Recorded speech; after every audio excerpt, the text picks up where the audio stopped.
자, 오늘 말씀을 찾아 읽겠습니다. 사도행전 2장 14절에서 21절까지입니다. 이 말씀을 받아 읽을 때 모두 일어서셔서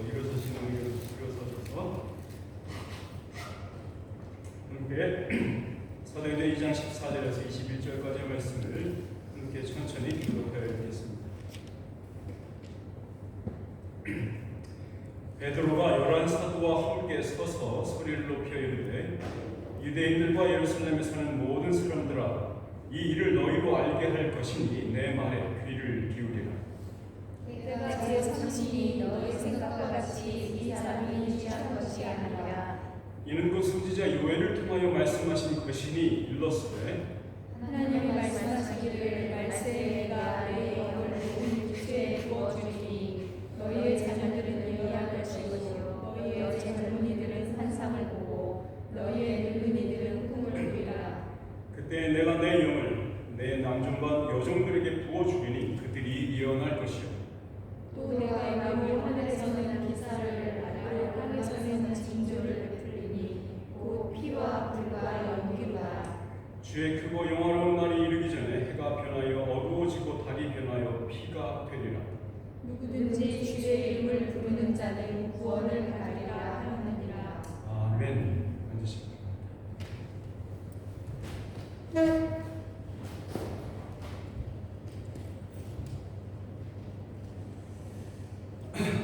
우리 구주 예수 그리스도께서 명하신 대로 사도와 제자들은 한 곳에 한 마음으로 모였습니다. 그리고 그들은 기도하면서 성령님을 기다렸습니다. 주님께서 약속하신 대로 말씀을 받은 절기를 기념하는 축제의 날 그 오순절에 주님께서는 약속하신 대로 성령님을 부어주셨습니다. 그 방에 모였던 모든 사람들에게 부어진 성령님은 그들 모두에게 각기 다른 방언을 넣어주셨고 각 방언으로 하나님의 큰 일이 선포되었습니다. 많은 사람들이 놀라고 기이 여겼습니다. 어떤 이들은 그 사람들을 보고 낯설에 취하여 해롱거린다, 헛소리를 한다라고 조롱했습니다. 오늘 읽은 말씀은 바로 그 이어지는 말씀입니다. 아마 베드로와 열한 사도는 바로 이러한 상황을 그저 놔두고 보기 어려웠을 것 같습니다. 베드로는 저들에게 이 아침에 일어난 일이 무엇이었으며 왜 이런 일이 발생했는지에 대해서 설명하기 시작합니다. 베드로는 아마도 하나님의 거룩한 일에 대한 몰지각한 이해와 불신자들의 악의적인 조롱소리가 그것의 분위기를 주도하는 상황이 매우 마음에 걸렸던 것 같습니다. 생각해 보십시오. 베드로와 열한 사도들과 120명의 넘는 제자들은 하나님의 인재를 지금 그날 아침에 너무도 놀라운 광경과 현상으로 경험했습니다. 최고의 인간이 경험할 수 있는 최고의 거룩함을 그날 아침에 경험한 것입니다. 하나님의 인재를 경험한 거죠.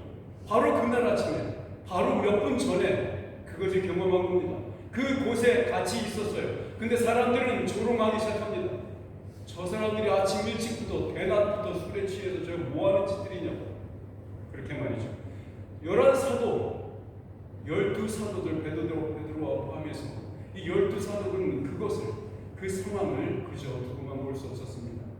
단지 그 상황이 싫었던 것뿐만 아니라 반드시 사람들에게 무슨 일이 일어난 건지 분명히 알려줘야 할 의무가 그들에게 있었습니다. 자, 여러분, 우리가 지금 읽은 이 말씀은 베드로가 자기 혼자 서서 하는 것이 아니고 베드로와 11사도가 함께 사람들 앞에, 군중들 앞에 서서 공식적으로 말하는 것입니다. 그 공식적인 말이라는 뜻은 뭐냐면 공식적인 선언문을 뜻하는 거고요. 공식적인 출사표를, 교회의 출사표를 선언하는 것입니다. 그리고 교회의 헌장과 같은 헌장, 스테이트먼트 아시죠? 스테이투스라고 부르는 그 교회 헌장, 컨스티튜션이라고 부르는 거 아시죠? 그것입니다. 교회의 헌장. 교회가 이미 시작되고 출범했다는 것을 말로서 선포하고 있는 거죠. 오늘 말씀은 14절에 이렇게 말합니다. 베드로가 열한 사도와 함께 서서 소리를 높여 이르되 유대인들과 예루살렘에 사는 모든 사람들아, 이 일을 너희로 알게 할 것이니 내 말에 귀를 기울이라. 지금 이 사람들, 베드로와 열한 사도가 어떤 사람들, 군중들 앞에서 서서 이야기하고 있지 않습니까? 이 사람들은 어떤 사람들이었습니까? 이 사람들은 지금 막 벌어진 일조차, 자기네들이 목격한 일조차 거부하고 거절하고 믿지 않고 조롱하고 있습니다. 이 사람들을 대하여서 열두 사도는 공식적으로 이 일이 무슨 일이었든지 설명하고 있는 겁니다. 아마도 많은 사람들이 제자들이 모여서 기도했던 마가의 다락방 주변에, 이 예루살렘에 많은 사람들이 있었던 것 같습니다. 당시 역사가들은 당대 거의 100만 명에 이르는 사람들이 예루살렘에 있었다. 축제 때만 되면 그 정도의 사람들이 몰려들었다라고 역사가들은 기록하고 있습니다. 당연히 오순절과 유월절 모두를 다 지키려는 하는 사람들도 있었을 테고, 어떤 일은 유월절을 지키지 못했으니 오순절에 맞춰서 오는 사람들도 있었을 것입니다. 여러분이라면 어떤 절기에 더 많이 갖고 싶습니까? 당연히 추석과 같은 오순절이겠죠. 더 먹을 게 풍성하고 잔치, 기쁨, 즐거운 것 많이 있는 것이 오순절 잔치니까요. 유월절은 도리어 양죽이죠. 피고죠. 냄새가 그냥, 생각해 보세요. 예루살렘 성전에 6월절만 되면 6월절 기간에 얼마나 많은 양들이 잡아졌을까? 각 집들은 얼마나 많은 양들이 잡아 죽어졌을까? 잠시 여담을 하나 하면, 저희가 요르단에 있었을 때에 거기도 절기가 있고 그 절기에 양을 잡습니다. 염소를 잡기도 하고. 그러면 일반 집이야. 이웃들 집에서 양을 잡아요. 양을 잡으면 피 비린내가 납니다. 그리고 양 피도 막 바깥에서 보여요. 이렇게 계단에 흘러내리고. 상상을 한번 해보세요. 6월절에 이스라엘 예루살렘 전체의 곳곳에서 집집마다 양들이 잡혀지는 거예요. 양들을 도살하는 거예요. 제사장을 통해서. 그 양들의 그 피 비린내 냄새가 도시 전체를 가득내는 거죠. 그게 6월절입니다. 그게 6월절의 뭐라고 할까요? 6월절의 모습. 오순절은 도리어 기쁨이 가득한 절기입니다. 모든 것이 풍성해요. 추수감사절과 같은 거예요. 우리나라의 한가위 추석처럼 오는 사람, 손님들 오면 먹을 것이 충분해서 다 대접합니다. 그렇게 오순절날 더 많은 사람들이 모였을 것이 충분히 이해할 만하죠. 이 사람들은 바로 그 오순절 절기에 마가의 다락방 주변에 모여들었습니다. 왜 모여들었을까요? 이상한 소리가 들리는 겁니다. 이상한 광경이 보이는 겁니다.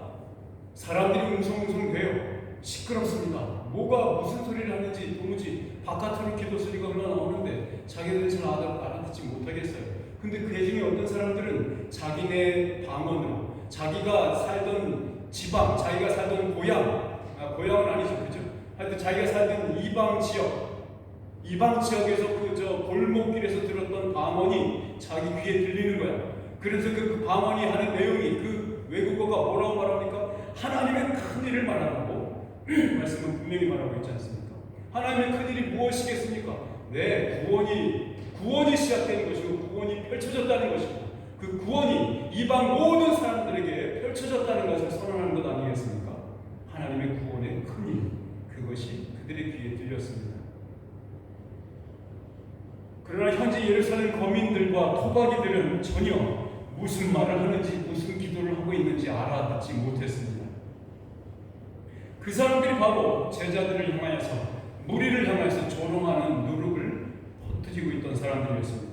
베드로는 이러한 조롱 소리를 들었을 때 자기가 예수 그리스도를 3번이나 부인하며 저주했던 기억을 떠올리지 않았을까요? 아주 극적인 차이가 나지 않습니까? 아마도 자신이 사랑하던 구주를 자기가 부인했던 그 겁쟁이의 모습이 자기 앞에 드러나지 않았을까요? 베드로는 이제 변했습니다. 베드로는 이제 당당하고도 담대하게 잠재적인 위협이 될 수도 있는 사람들, 그 고소하는 사람들 앞에 당당하게 섭니다. 혼자 말고 11사도와 같이 섭니다. 베드로와 11명의 사도는 밖으로 나왔고 베드로가 대표로 설교를 시작합니다. 베드로가 그날 아침에 받은 외국어가 어느 민족의 방언이었을지는 모르겠습니다. 기록되지 않았으니까요. 그러나 지금 그가 사용하고 있는 언어는 유대인들과 이스라엘 시경에서 터전을 두고 살고 있던 사람들이 이해할 수 있었던 아람어였던 것으로 생각합니다. 그는 이렇게 설교를 시작합니다. 아닙니다. 당신들이 생각하는 그런 게 아니에요. 라고 말하죠. 사람들은 술 취했다고 생각하거든요. 술 취해서 해롱거리고 주정 부리고 있다고 생각하거든요. 아니에요. 술 취해서 그런 게 아닙니다. 라고 말이죠. 이렇게 말합니다. 때가 제 삼신이 너희 생각과 같이 이 사람들이 취한 것이 아니니라. 때가 제 삼신이 술 취한 게 아니에요. 지금 시간이 아침 9시밖에 안 됐어요. 이 얘기입니다. 지금 아침 9시밖에 안 됐는데 어떻게 이 사람들이 대낮부터 술을 먹고 취해서 주정거리는 것이겠습니까? 라고 말하는 거죠. 여러분이 생각하고 있는 그런 게 아니에요. 제가 자초지종을 하나하나 설명해 드릴 테니 잘 들어보십시오. 라고 사람들의 이목을 집중시킵니다. 이렇게 말합니다. 여러분들이 듣고 본 이 일은 구약의 요엘 선지자가 예언한 그대로 성취된 놀라운 표적입니다. 라고 말하는 겁니다. 요엘 선지자를 통해서 예언되었던 성령님의 부으심, 바로 그것이라고 설명하고 있는 것입니다. 사도행전 2장 17절부터 21절까지 있는 구절은 오늘 본문 말씀이죠. 본문 말씀에 속해 있는 것 17절부터 21절의 인용 구절은 요엘서 2장 28절에서 32절의 기록을 가져온 것입니다. 그 기록을 인용한 것이었어요. 요엘이라는 선지자는 어느 때의 사람이었냐면 기원전 BC 8세기경으로 이해됩니다. 그리고 요엘이라는 이름은 재밌게도 여호와는 하나님이십니다라는 뜻입니다. 요는 여호와라는 뜻이고요. 엘은 하나님이라는 뜻이니까요. 그가 언제 활동한 것은 8세기 정도로 보이는데 그의 메시지는 무엇이었냐면 그날 혹은 여호와의 임재의 큰 날, 그날에 일어난 일에 대해서 예언하고 있는 것입니다. 자, 그러니까 요엘 선지자가 지금 예언하고 있는 주 내용, 이 예언이 언제 이루어질 것이냐라고 하는 그 언제에 대해서 뭐라고 말하냐면 여호와의 큰 날, 그 날이라고 얘기하는 겁니다. 우리가 이전에 임마누엘을 공부할 때에 임마누엘의 성격은 심판과 은혜 두 요소를 여전히 가지고 있었다고 공부했죠. 오늘 요엘 선지자도 여호와의 큰 날, 그 임재의 여호와 임재의 가장 큰 그날에 은혜와 심판이 임할 것이라고 분명히 말하고 있습니다. 오늘 베드로가 인용하고 있는 부분은 성령이 만민에게 부어질 것이라는 예언의 부분입니다. 성령님이 만민에게 모든 백성에게 부어질 것이다 라는 그 예언이 기록된 부분입니다. 바로 이 부분은 요엘서의 뼈대와 같은 부분입니다. 요엘서를 전체를 4장밖에 되죠. 요엘서를 전체에 막 털어서 좀 하나 마지막 남은 구절을 딱 끝나면 바로 이 구절입니다.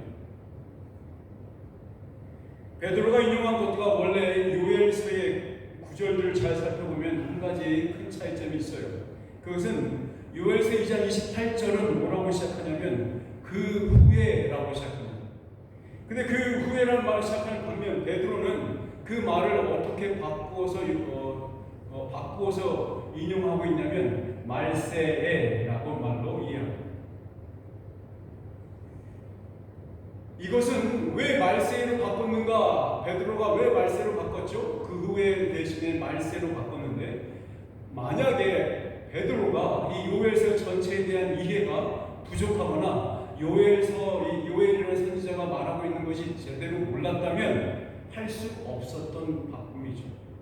말세로 바꿨다는 것은 바로 그 날이 언제냐? 바로 오늘 성령의 부으심을 받는 그 날, 이 날이 말세다라고 얘기하는 겁니다. 그러니까 말세라고 말로 시작하는 것은 단순히 사람들에게 그 당시의 사람들이 메시아 사상, 메시아 고대 사상을 갖고 있었죠. 메시아를 기다리는 사람들이었어요. 그리고 그 당시에는 수많은 다른 조그만 종교적 섹트라고 부르죠. 종교적 분파들이 각 분파마다 메시아를 다른 형태의 메시아를 기다렸습니다. 유대인들, 랍비 분파들이. 지금 베드로가 말하고 있는 것은 오늘이 지금이 그 말세다라는 얘기예요. 왜냐하면 성령님이 부어지시는 그날이 말세이기 때문에 그렇습니다. 이 베드로는 그 많은 사람들 앞에 얘기하는 겁니다. 너희들이 지금까지 메시아를 기다렸지? 그날이 지금 오늘이야. 성취됐어 라고 하는 것입니다.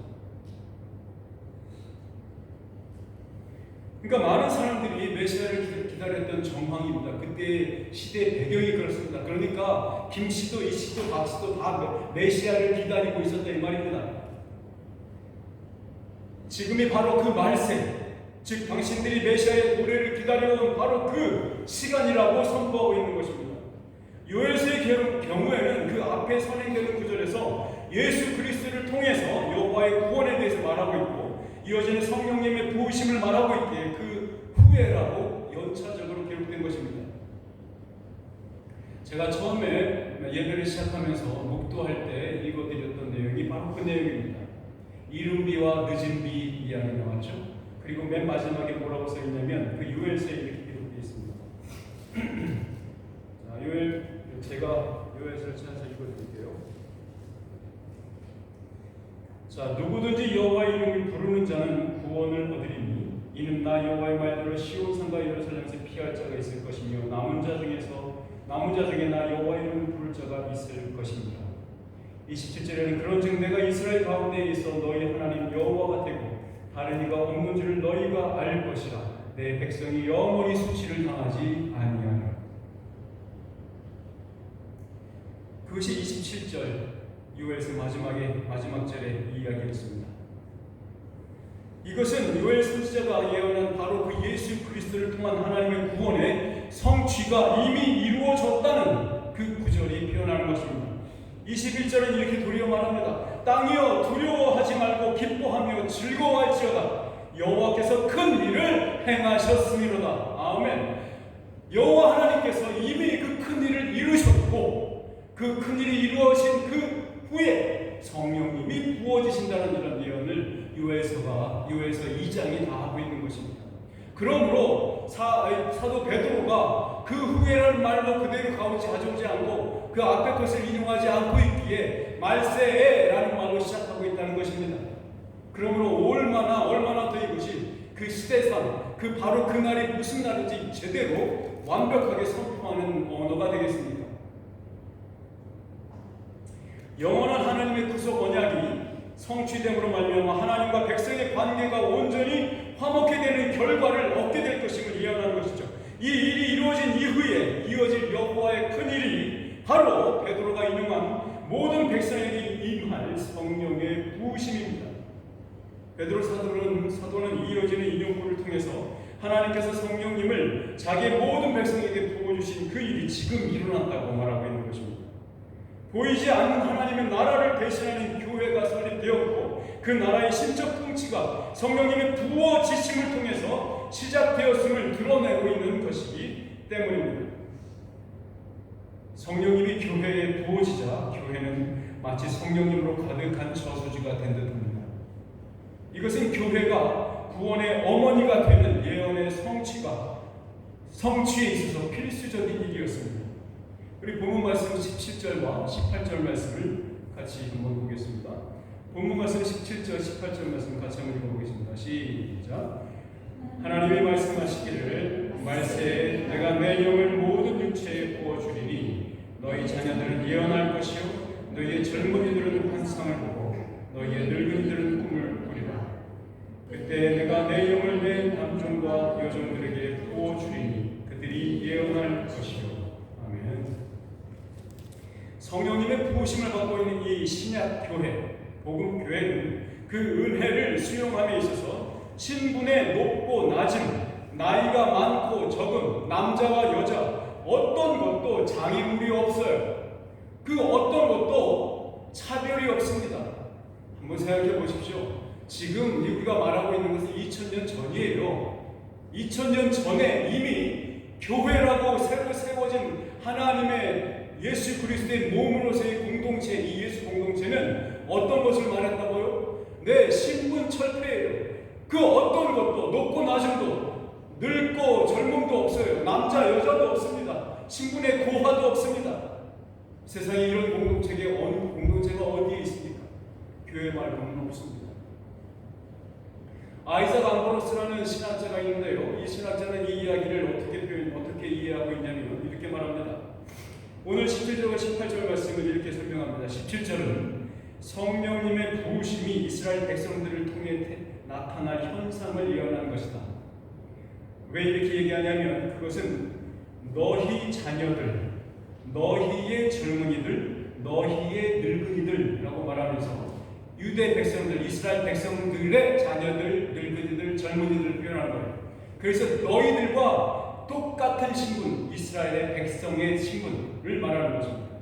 아이작 암브로스는 그렇게 이해합니다. 18절은 어떻게 이해하냐면 이 종이라고 표현된 것은 내 남종과 여종들 이렇게 표현했죠.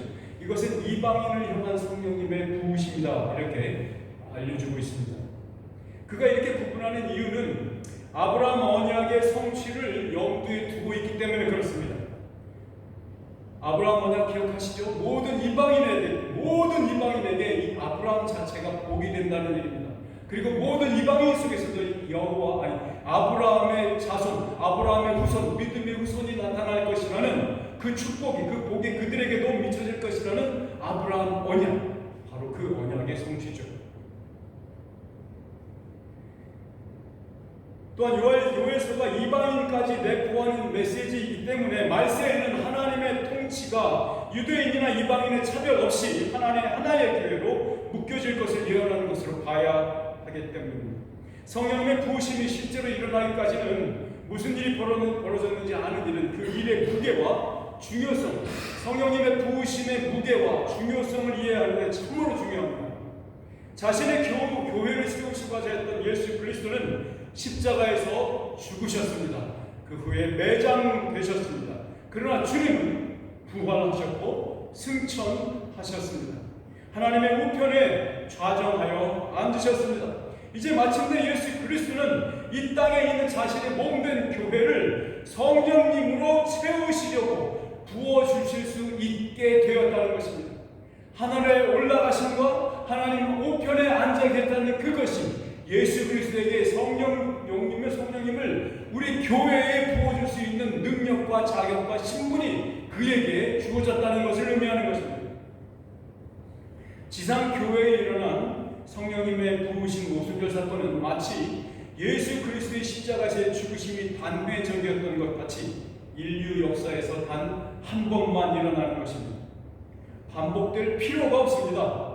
그 이유는 우리 중 누구도 결혼식을 똑같은 사람과 2번, 3번 하지 않잖아요. 기념으로 하는 사람들이 있을 수 있어도 언약식, 출범식 같은 거, 점포, 개업식을 여러 번 매일매일 합니까? 그렇지 않죠. 개업식은 한 번 하고 그 다음에 개업해서 매일 아침마다 문을 열고 사람 손님을 맞지 않습니까? 오늘 일어난 그 일이 그것이라고 얘기하는 것입니다.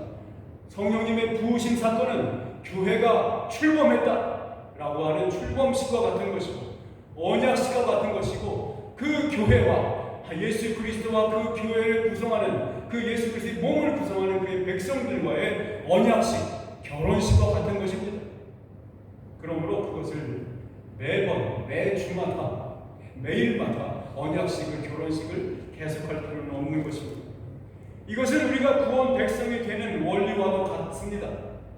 우리들 개개인의 영혼을 실수 없고 효력 있게 부르시는 성령님의 사역을 통해서 우리의 마음을 새롭게 재창조하시는 일은 단회적으로 한 번 일어나는 것입니다. 세상에 어떤 거룩한 신자든지 간에 이렇게 새롭게 재창조되는 일이 매일매일 새롭게 경험하는 사람은 없습니다. 혹시 누군가 그렇게 얘기한다면 잘 돌봐주시기 바랍니다. 이렇게 쓰다듬어 주면서 커피 사줄게, 밥 사줄게 이러시는 게 좋습니다.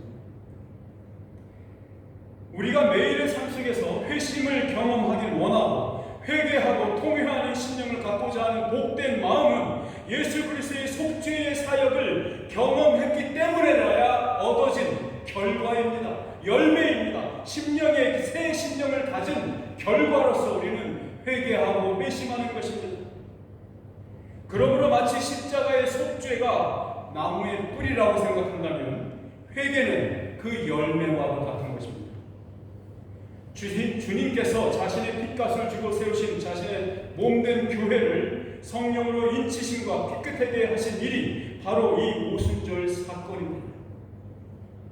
성령님의 부으심이 임하신 오순절 사건은 주님의 몸으로 세우신 교회가 더 이상 수정할 필요가 없고 교정할 필요가 없는 완전체임을 분명히 인치시는 사건입니다. 따라서 오순절 사건은 모든 현재와 미래의 교인들로 하여금 성령님의 충만함을 요구할 수 있는 근거가 되는 것입니다. 주님, 성령님 나에게 성령 충만히 임하십시오. 간구하는 것, 갈구하고 갈급할 수 있는 것, 그것의 근거가 이 오순절 사건이라는 것입니다. 예레미야 선지자도 구원의 큰 날에 대해서 예언한 적이 있습니다. 이렇게 말합니다. 제가 읽어드리겠습니다. 예레미야 선지자가 한 말입니다. 여호와의 말씀이니라. 보라, 날이 이르리니 내가 이스라엘 집과 유다 집에 새 언약을 맺으리라. 이 언약은 내가 그들의 조상들의 손을 잡고 애굽 땅에서 인도하여 내던 날에 맺은 것과 같이 아니할 것은 내가 그들의 남편이 되었어도 그들이 내 언약을 깨뜨렸습니다. 여호와의 말씀이니라. 그러나 그날 후에 내가 이스라엘 집과 맺을 언약은 이러하니 곧 내가 나의 법을 그들의 속에 두며 그들의 마음에 기록하여 나는 그들의 하나님이 되고 그들은 내 백성이 될 것이라. 여호와의 말씀이니라. 그들이 다시는 각기 이웃과 형제를 가르쳐 이르기를 너는 여호와를 알라 하지 아니하리니 이는 작은 자로부터 큰 자까지 다 나를 알기 때문이라. 내가 그들의 악행을 사하고 다시는 그 죄를 기억하지 아니하리라. 여호와의 말씀입니다. 아멘. 예레미야 선지자는 이렇게 성령님께서 인간의 마음을 새롭게 하시는 날이 올 것임을 예언하는 것입니다. 시내산의 돌판에 기록된 율법과는 다릅니다. 새로이 새겨진 복음은 여러분과 나의 영혼의 마음에 새겨진 것입니다. 성령님께서 새겨 넣으셨습니다. 성령님께서 인치신 것입니다. 율법을 받은 것을 기념하는 절기인 오순절의 의미가 성취되고 마무리되는 마지막 오순절에 복음을 새로운 언약으로 받아서 마음속에 성령으로 인쳐진 것을 예언한 구절이 바로 예레미야서 우리가 제가 읽어드린 구절입니다. 이것이 성령 세례를 받아서 거듭난 자들의 공통적인 경험입니다. 김씨도 이씨도 박씨도 모두가 만약에 그들이 거듭난 자라면 똑같은 경험을 한다는 것입니다. 바로 이 경험이 성령 세례입니다. 지금 베드로를 통해서 구약의 말씀이 해석되고 그 의미를 명확하게 해주고 있는 것, 바로 이것. 베드로가 무엇하고 있습니까? 예언하고 있는 것입니다. 예언한다는 것은 점을 치거나 미래의 장래의 일을 얘기하는 것이 아니에요. 예언의 성경적인 의미는 하나님의 큰 일, 감추어졌던 하나님의 구원의 작정과 섭리를 열어 젖혀서 보여주는 일, 그것이 예언입니다. 그 하나님의 일이 미래에 일어날 수도 있는 것이고 아니면 이미 일어났으나 그 의미를 알지 못해서 아직 감추어져 있었던 그런 내용이 될 수도 있는 거예요. 장래일, 미래일의 개념치 마십시오. 과거의 일일 수도 있고 미래의 일일 수도 있습니다. 그러나 무엇보다 중요하게 그 모든 것이 다 하나님의 구원의 작정과 섭리를 알려주는 하나님의 구원의 큰 일에 관한 것을 펼쳐서 오픈해서 알려주는 것, 이것이 예언입니다. 지금 제가 하고 있는 것도 예언입니다. 그렇다고 해서 저를 예언자라고 높게 보시면 안 됩니다. 베드로가 요엘 선지자의 예언을 인용하며 설교하는 것이 예언하고 있다고 볼 수 있는 이유는 바로 이 큰일, 하나님의 구원의 큰일이 일어났음을 설파하고 있기 때문입니다. 더 나아가서 베드로는 유대인 청중들이 오늘 일어난 구약의 성취임을 보고 들은 목격자들이며 바로 당신들이 이 일의 증인입니다 라고 얘기하고 있는 것입니다. 그러니 핑계치 못한다는 것입니다. 난 못 봤어. 난 들은 적 없는데 예수 그리스도 누구야? 이렇게 말합니다. 이것 또한 예언함의 한 부분입니다. 예언의 은사의 한 부분이에요. 사람들도 핑계치 못하게 말씀을 전하는 것입니다. 주일 강단에서 설파되는 설교는 이 예언의 행위의 총합과 같아요. 베드로는 그 앞에서 듣고 있던 청중들을 이 말씀 속으로 불러내고 있습니다. 이렇게 말합니다. 유대인들과 예루살렘에 사는 모든 사람들아 라고 말이죠. 그러니까 어떤 언어를 썼겠습니까? 유대인들과 예루살렘에 사는 사람들이 이해할 수 있는 언어를 얘기했겠죠. 아라마이이죠. 당신들은 이 큰일이 벌어진 것을 보고 들은 목격자요, 증인들입니다. 그러므로 성령의 부르심에 회개함으로 나오십시오라고 경고하고 있는 것입니다. 우리 오늘 본문 말씀 사도행전 2장의 19절과 20절을 같이 한번 읽겠습니다. 19절과 20절. 또 내가 위로 하늘에서는 기사를, 아래로 땅에서는 징조를 베풀리니 곧 피와 불과 연기로다. 주의 크고 영화로운 날이 이르기 전에 해가 변하여 어두워지고 달이 변하여 피가 되리라. 하나님의 진리의 말씀은 언제나 믿는 자와 불신자를 갈라버립니다. 거룩한 말씀의 칼은 말랑한 두부가 예리하게 잘려져 나가서 육에 속한 자와 영에 속한 자를 갈라내는 것과 같습니다. 성령의 도움으로 담대하게 진리의 말씀을 전하는 이 베드로는 듣는 자들의 머리 위에 심판의 불을 올려놓고 있는 것과 같은 것입니다. 누가복음 12장 49절에서 51절에 이렇게 이야기되고 있습니다. 이것은 예수 그리스도가 받기를 기다리고 있었던 불세례, 그것과 그 불세례가 가져오는 심판에 대한 모습을 말하고 있어요. 읽어드리겠습니다. 내가 불을 땅에 던지러 왔노니 이 불이 이미 붙었으면 내가 무엇을 원하리요? 나는 받을 세례가 있으니 그 이루기까지 나의 답답함이 어떠하겠느냐? 내가 세상에 화평을 주려고 온 줄로 아느냐? 내가 너에게 이르노니 아니라 도리어 분쟁케 하려 합니다. 이 말씀은 예수님께서 세례 요한에게 세례를 받으신 한참 전 이래 받으신 그 이후에 그 다음에 피의 세례, 불의 세례 혹은 심판의 세례라 불리는 십자가에서의 죽음을 기다리고 계시며 기다리신 동안 얼마나 답답하셨는지 그 심정을 토로하고 계시는 상황입니다. 덧붙여서 예수 그리스도는 성육신하여서 세상에 오심을 단지 화평만을 주려고 온 것이 아니다. 불의 심판, 즉 진리의 심판을 주려 하심이라고 말씀하고 있습니다. 사랑하는 여러분, 진리의 심판이 내려지면 그 사람들은 불로 갈리게 된다는 것입니다.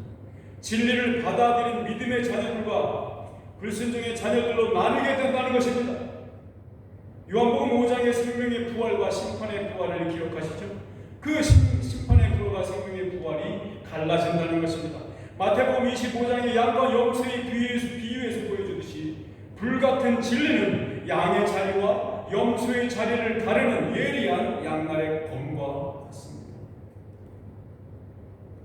예언된 성령님의 임하심 또한 은혜만 가져오시지 않았습니다. 두려운 심판의 속성을 가지고 오셨습니다. 베드로는 이스라엘 백성들에게 말합니다. 너희는 직접 받지 않았느냐? 라고 말이죠. 예수님이 십자가에서 돌아가실 때에 온 천지 만물이 3시간 동안 암흑 속에서 두려워 떨었습니다. 그것을 너희도 보지 않았냐? 그것을 너희도 보았지 않았냐? 라고 말이죠. 이게 바로 50일 전에 있었던 일 아니냐? 바로 이곳에서, 예루살렘에서. 인간이라는 존재에 있어서 이보다 더 중요한 분기점은 없었습니다. 베드로 사도는 이 엄중하고 준엄하게 이 말씀을 선포하고 있는 것입니다. 베드로는 요엘 선지자의 예언을 인용하는 것을 다음에 이 짧은 구절로 마치고 있습니다. 누구든지 주의 이름을 부르는 자는 구원을 받으리라. 할렐루야.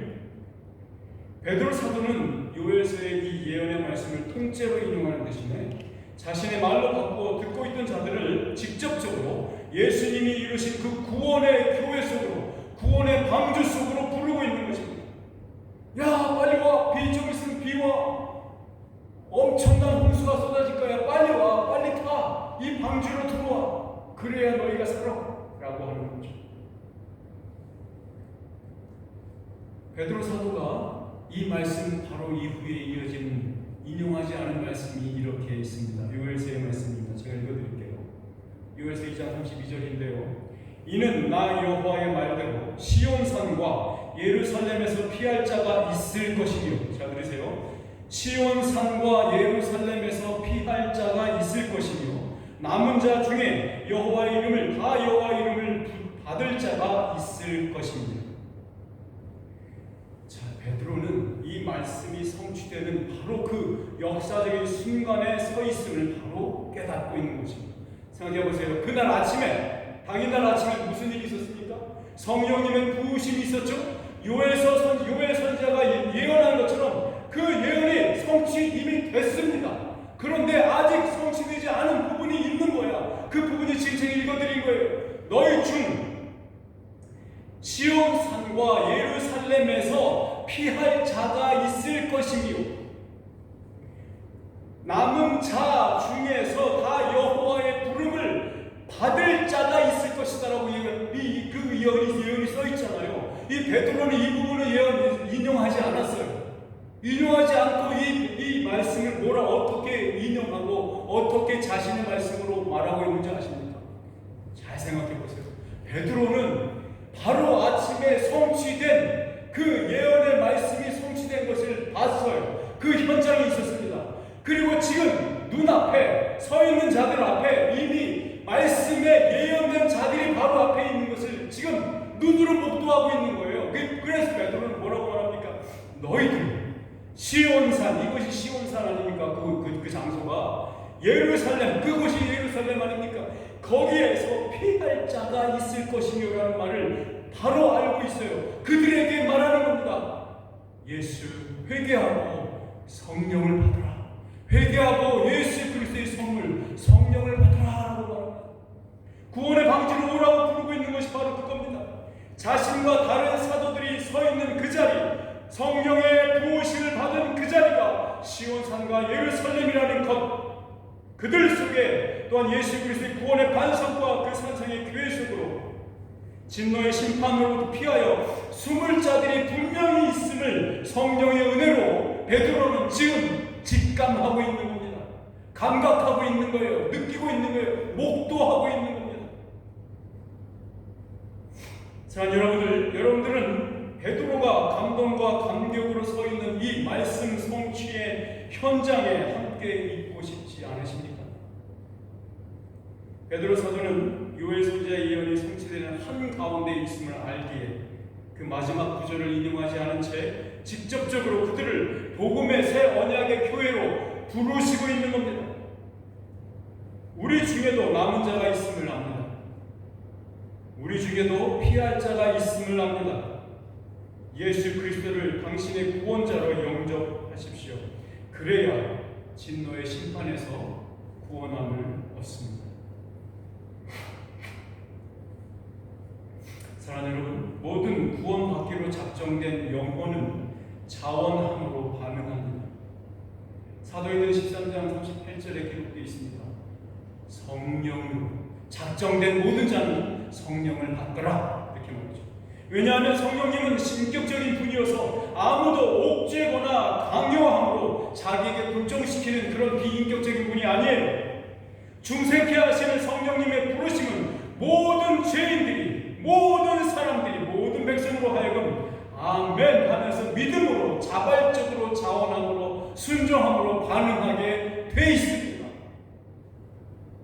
그러하기에 저도 베드로 사도처럼 여러분 모두의 영혼에 지금 강권하겠습니다.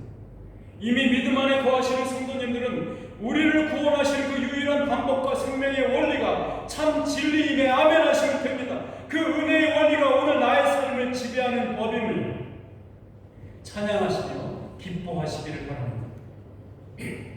또한 아직 믿음에 들어서지 못한 영혼이 있다면 지금이 바로 은혜 받을 만한 때입니다. 이사야 49장 8절에 이렇게 말합니다. 여호와께서 또 가라사대 은혜의 때에 내가 네게 응답하였고 구원의 날에 내가 너를 도왔도다. 내가 장차 너를 보호하여 너로 백성의 언약을 삼으며 나라를 일으켜 그들로 황무하였던 땅을 기업으로 상속해야 하리라. 사도 바울은 이사야 선지자가 태어난 이 말씀을 이렇게 해석하고 있습니다. 보라, 지금은 은혜 받을 만한 때요. 보라, 지금 구원의 날이 이르다. 아멘. 사랑하는 성도 여러분, 지금 은혜의 시간입니다. 누구든지 예수 그리스도 안에 있는 자는 은혜가 필요합니다. 은혜가 생명의 원천이기 때문입니다. 아직 은혜 바깥에서 서성이는 영혼이 있습니까? 두 팔을 벌려서 그리스도를 껴안으시기 바랍니다. 그것만이 유일한 피난처요 영원한 침례의 불로부터 탈출하는 유일한 방법이기 때문에 그렇습니다. 나사렛 예수가 당신을 죄와 사망에서 구하는 유일한 구원자임을 받아들이시기 바랍니다. 누가 알겠습니까? 내일이 오기 전에 당신이 죽을지. 주님의 무서운 심판에서 자유로워질 방법은 예수 그리스도의 이름을 믿는 것뿐입니다. 바울 사도 또한 베드로가 강권한 것처럼 강권합니다.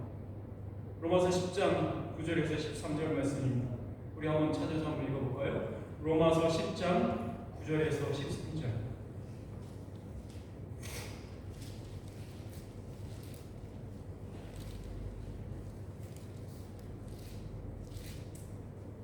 절에서 13절 함께 큰 소리로 같이 읽읍시다. 시작.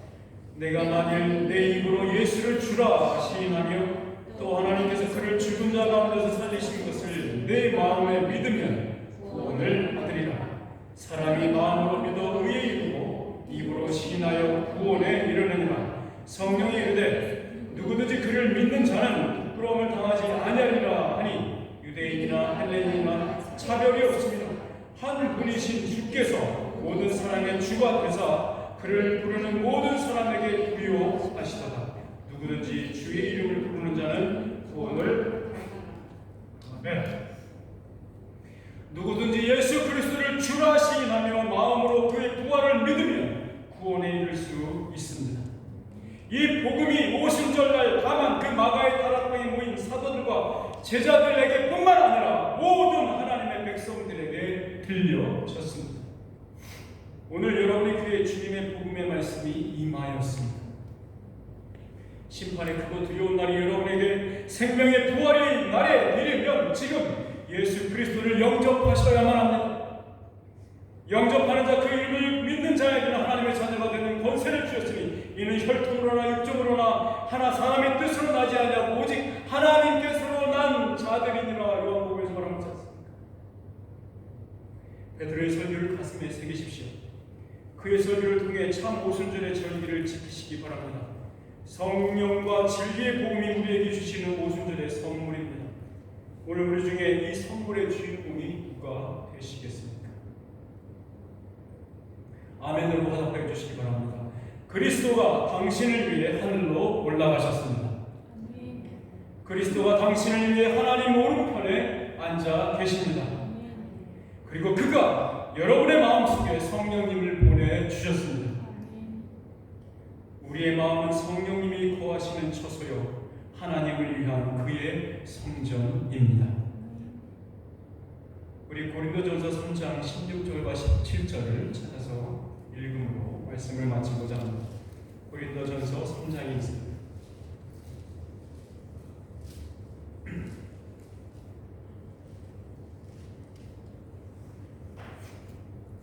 성령님과의 친밀함의 열쇠는 거룩입니다. 거룩함이 없이는 성령님과 친밀할 수 없고 하나님과 가까이 갈 수 없습니다. 거룩함만이 친밀함을 가져오는 셈이며 이 거룩함을 끊임없이 솟아나게 하는 것, 그 셈은 바로 성령입니다. 우리 고린도전서 3장 16절 17절 함께 읽고 기도하겠습니다. 우리 모두 자리에 일어나서 한번 읽을까요?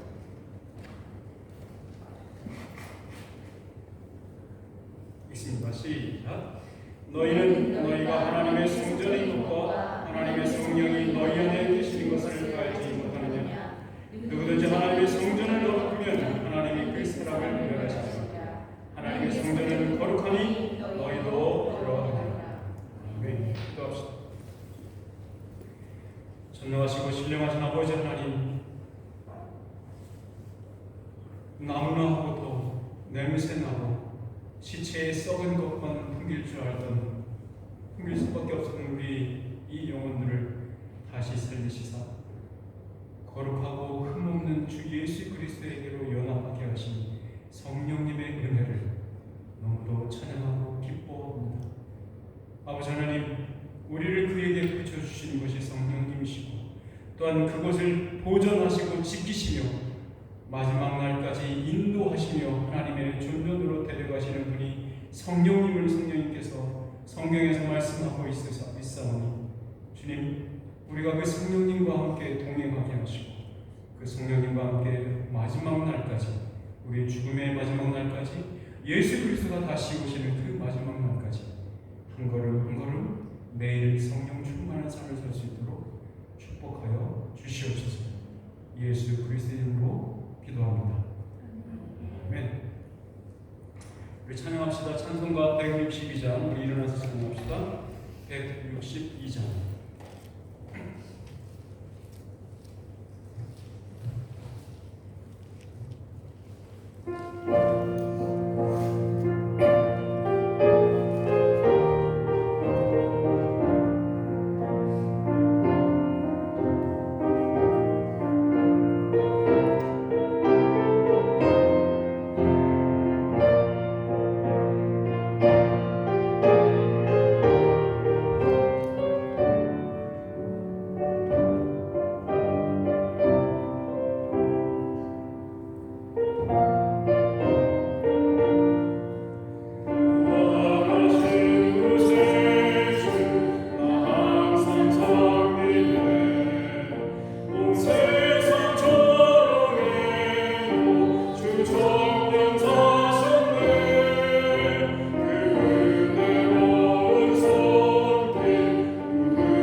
전하신 아버지 하나님, 우리가 이 예배의 중전에 나올 때 우리의 사랑의 징표를 아버지 앞에 가지고 나왔나이다. 비록 부끄럽지만 주님, 작은 행물이지만 주님, 이곳이 쓰여질 때마다 하나님의 복음이 전파되게 하여 주시옵소서.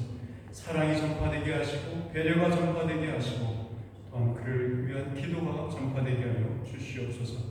하나님, 이 가정들 붙들어 주시고 형제자매들 한 사람 한 사람의 필요와 갈급함을 주님께서 아시오니 주님, 저들에게 풍족히 채워주시며 공급하시는 은혜가 넘쳐나게 하여 주시옵소서. 물질적으로나 마음적으로나 영적으로나 모든 것이 주님의 은혜 안에서 풍족한 삶을 누리게 인도하여 축복하여 주시옵소서. 이제는 우리 주 예수 그리스도의 은혜와 하나님 아버지의 크신 사랑과 성령 하나님의 교통 충만케 하시는 역사하시니 이제 말씀대로 베드로서대의 설교대로 요엘 선지자의 예언대로 이미 성령의 부음을 받고 이제 오늘 성령님의 충만함을 간구하며 그 기쁨과 즐거움 속에 살기를 결심하는 주님의 사랑하는 종들과 머리머리 위에 자녀들 머리머리 위에 이제부터 영원토록 함께 있을지어다. 아멘.